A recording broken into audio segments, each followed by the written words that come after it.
murai yang dari Angmumu, yang hasil ternakan Angmumu itu diambil sama orang Banjarnegara dan di sana ikut kontes gantangan yaitu masuk 3 besar.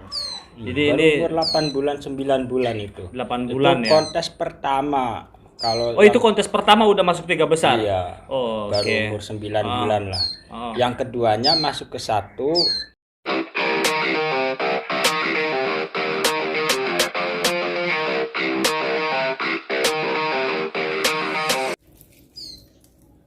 Wah, Nike. Bro, kopi bro. Jadi gue menyambangi tempat peternakan murai, namanya The Box Bird Farm. Jadi namanya cukup unik. Nah, nama ini kira-kira tercetus pada tahun berapa? The Box Kisaran 6 tahun yang lalu. 6 tahun yang lalu. 2014. Oh, jadi Kurang lebih 2014. Jadi sudah lama lah ya, lumayan lah. Lumayan, tapi ya menurut saya sih targetnya kan yang selamanya. Oh iya.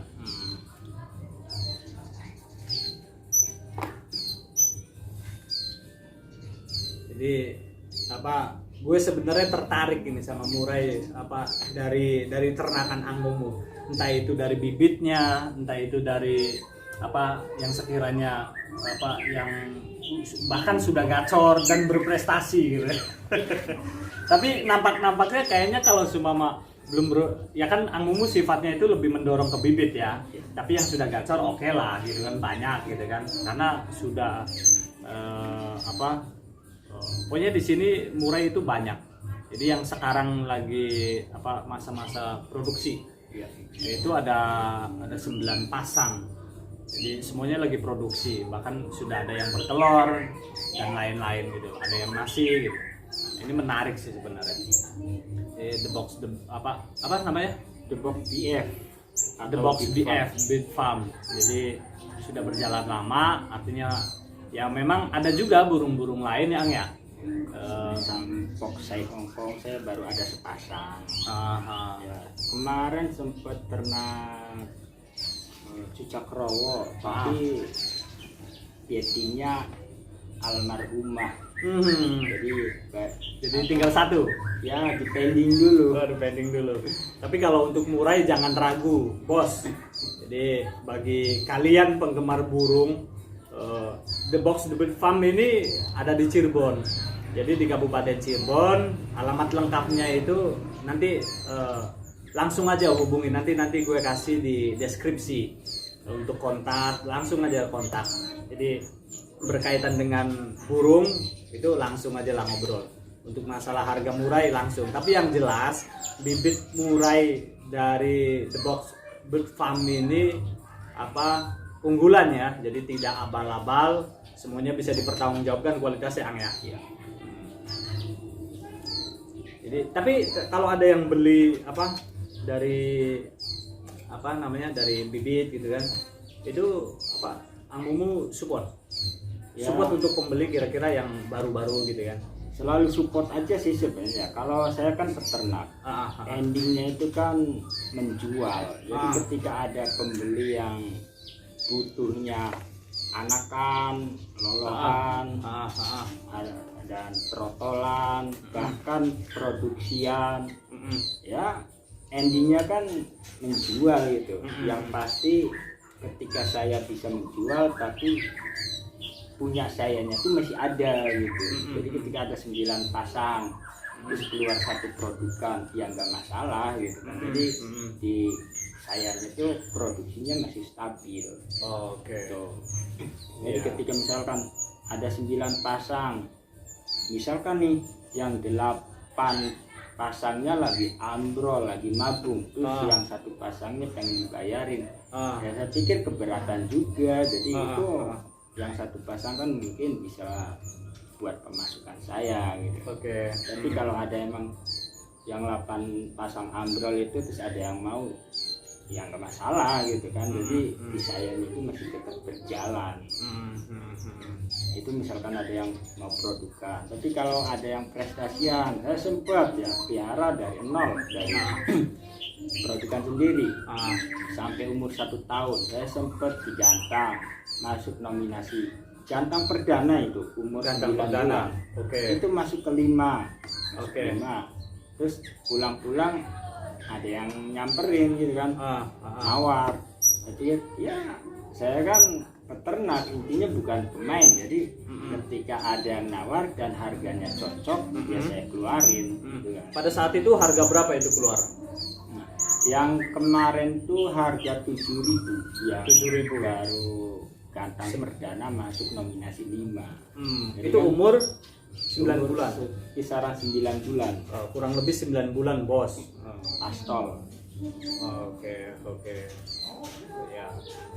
Tapi di sini ada stok murai yang kira-kira belum berprestasi tapi bener-bener kualitas, ini calon prestasi gitu. Kalau masalah prestasi dan tidaknya, kan dari awal saya indukannya sudah prestasi. Dan ketika produk kakak-kakaknya udah prestasi, adik-adiknya itu ya kemungkinan besar itu tidak jauh beda karena emang masih satu darah, masih satu keluarga. Jadi burungnya tuh kakak adik gitu. Iya. Jadi semua yang di sini tuh yang 9 pasang itu awalnya sih satu pasang. Jadi dari satu pasang itu saya simpen betinya, akhirnya menjadi banyak. Gitu kan. Cuma kadang-kadang saya butuh indukan jantannya dari muda hutan yang emang sudah terbukti di lapangan moncer. Saya pernah bayarin beli pejantan yang muda hutan seharga 22.000. Jadi cocoklah buat. Jadi 22.000 itu 22 juta, Bos. Jadi untuk sekelas murai itu tidak ada apa-apanya.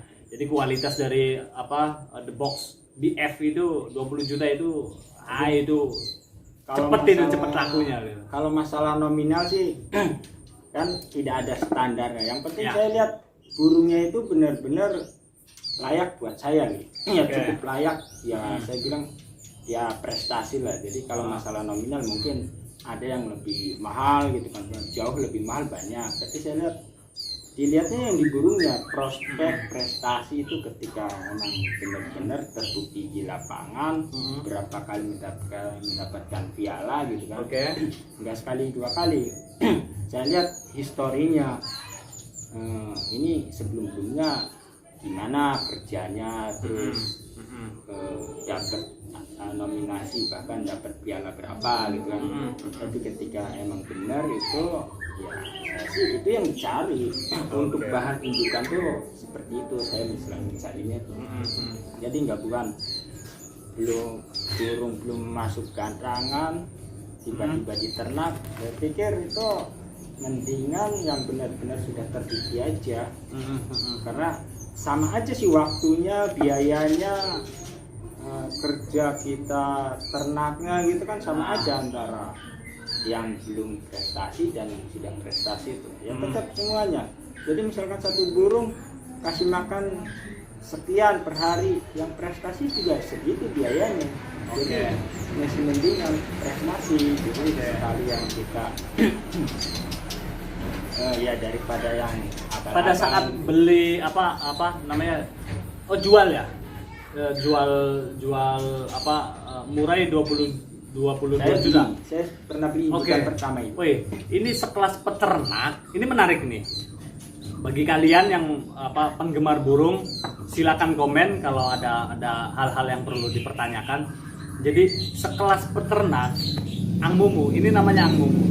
Itu dia beli burung sampai 22 juta.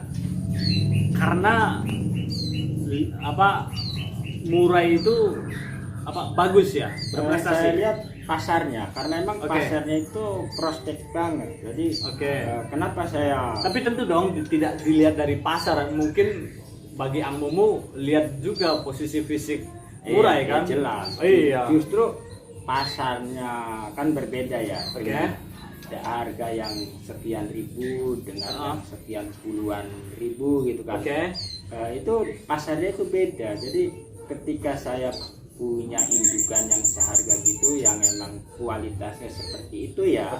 Nah, si pembeli kan membeli anakan kan lihat indukannya dulu. Jadi indukannya, pialanya saya liatin. Terus, ketika masa-masa kontes itu kan saya ada rekamannya gitu kan, saya liatin itu pialanya. Dan terakhir di kandang ternaknya, gimana kondisi bener enggak itu indukannya. Jangan kan banyak tuh yang enggak bener gitu kan, ya udah enggak semuanya sih ada lah gitu.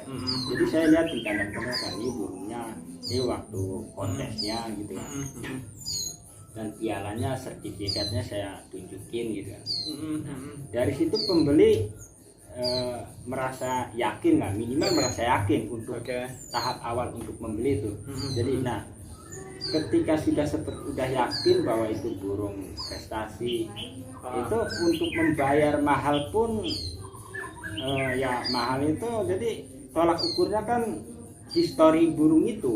Jadi ketika bayar 10.000, nah tapi historinya burung biasa aja gitu kan.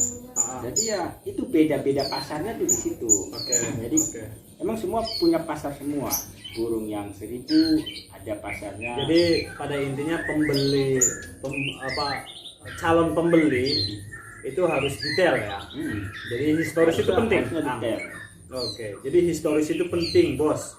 Jadi bagi calon-calon pembeli itu harus hati-hati beli murai, karena nominalnya itu bukan receh. Nominalnya itu sudah seharga motor, bos. Jadi harus paham betul, historis itu penting. Kalaupun memang berprestasi ya dipertanggungjawabkan prestasinya itu sampai di mana gitu. Ada sertifikat, ada piala dan lain-lain kan. Dan di samping histori ya tentu tidak kalah pentingnya lihat burungnya kondisi saat itunya ya. Pada saat mau beli itu fisiknya gimana gitu. Enggak jual omongan, enggak jual cerita gitu kan. Bener gak burungnya, terus kondisi terbaru burungnya seperti apa gitu ya. Kan kadang-kadang sekarang ya banyak yang dimanipulasi gitu kan. Ketika ceritanya gini lihat burungnya beda, tidak sesuai ekspektasi kita dengan harga nominal 50 juta, 100 juta gitu. Wah, ini burung biasa ini. Dihargai 100 juta padahal burungnya ya 10.000, 10 juta, 15 juta gitu. Ya sebenarnya sih dalam dunia burung itu yang penting ketika bertransaksi, yang penting kita tahu apa yang mau kita beli, ngerti minimal di dunia perburungan ngerti. Kedua, yang namanya manusia kadang-kadang kan merasa lengah atau kecolongan atau hilah gitu ya. Jadi saran saya ya minimal harus ada rekomendasi dari temen lah. Jadi temen yang paham, paham. Terus jadi minimal ada testimoni dari orang lain gitu kan. Jadi kan kalau benar-benar. Jadi gini tips untuk membeli murai, ini kita berbicara murai ya. Jenis burung itu sebenarnya banyak, cuman kita lebih arah ke murai aja. Jadi tips bagi calon pembeli untuk beli murai itu faktornya apa aja yang perlu kita perhatikan betul kalau murai itu memang benar-benar kondisi baik dan bagus. Pertama, misalkan kita membeli anakan kecil ya, lolohan gitu kan. Jadi ketika melihat lolohan itu kan burung masih kecil, nggak bisa apa-apa ya. Nah itu perlu dilihat indukannya. Jadi kalau ini beli anakan ya. Iya, beli anakan. Lihat indukannya. Kalau belinya sudah dewasa, sudah gacor, ya lihat kerjanya. Itu harga mempengaruhi sebenarnya sih. Jadi ketika baru menjelang dewasa, umur 8 bulan itu kan sebenarnya belum layak digantang, tapi sudah terlihat prospeknya. Prospek kedepannya sudah terlihat. Karakternya seperti apa. Itu ketika beli sudah dewasa? Iya, masih dewasa. Sudah dewasa. Belum dikontes. Belum kontes. Jadi belum terlihat bisa Iya. bisa menang atau tidak Iya. pada saat gantangan Ya, gitu. kualitasnya sudah terlihat. Oke. Jadi cara katurangga lah bahasa itu sih. Jadi Bahasa kalau perburungan mau itu. digantang ya siap-siap, kira-kira perawatan harus baik, layak Iya. gitu kan. Nah, ketika mau membeli burung yang Yang sudah berprestasi. mapan, Oke. gacor, ya alangkah baiknya kita beli di lapangan. Di lapangan. Di lapangan itu ketika di kontes itu kita pantau gimana kerjanya gitu kan. Oke. Jadi kita lihat langsung. Hmm. Sebaiknya seperti itu. Hmm. Nah, jadi tergantung kita mau belinya burung yang seperti apa dan usia berapa gitu. Masalah harga yang mungkin ngikutin. Ketika belinya lolohan, Oke. harganya beda dong dengan yang sudah agak dewasa gitu kan pasti beda. Oke. Perbedaan di harga itu dari usia dan dari terahnya. Ketika terah indukannya prestasi, kemungkinan besar peternak pun memberikan harga beda dengan indukan yang biasa aja. Jadi mungkin ya itu juga tergantung peternaknya ya. Dia setiap peternak itu punya standar harga masing-masing. Ada yang lolohan harganya umur 10 hari ke bawah, kisaran 2.000 ke bawah atau bahkan 1.500 yang jaminan jantan gitu. Oke. Jadi itu perbedaannya di situ. Dan itu pun setiap peternak ketika menentukan harga itu dari situ bisa, dari usia bisa, yang tadi dari terah prestasi bisa, dari usia bisa. Nah, terus nggak kalah penting itu jaringan, jadi pertemanannya gitu. Jadi ketika punya burung mewah gitu kan prestasi, tapi pertemanannya itu Lemah. gitu kan, kita kesulitan untuk menjual. Oke. Beda dengan kalaupun itu bisa diantisipasi lah, jadi dengan perjalanannya waktu kan itu bisa berkembang gitu. Iya, nanti seiringnya waktu itu nanti juga pasti Iya, berkawan semakin itu lama semakin kan banyak orang ya. semakin berkembang. Jadi inilah tips bagi kalian calon pembeli, bos-bos, kalau mau beli murai itu salah satu penjelasan secara detailnya ya seperti apa yang dikatakan Ang Mumu. Jadi tips cara pembelian cara beli murai entah itu dari anakan, entah itu dari remaja, bahkan yang sudah gacor berprestasi, yaitu salah satu triknya gitu loh. Jadi sebelumnya jangan lupa subscribe channel Like, kami, share, bantu subscribe. support channel kami Burung Kicau Official. Jadi support-lah. Oke, thank you. Ang Mumu, sebelumnya terima kasih sudah memberikan penjelasan secara lengkap, dan kita banyak ilmu juga dari Ang Mumu. Ya, Ang Mumu ini ya kalau untuk masalah burung wise raja lagi, jago lagi. Enggak, masih pemula Om. Saya Masih pemula, tapi kalau Baru pendalamannya tahun, sudah melampaui ya, artinya ya harus boleh dikatakan jago lah gitu. Jadi jangan lupa ya subscribe.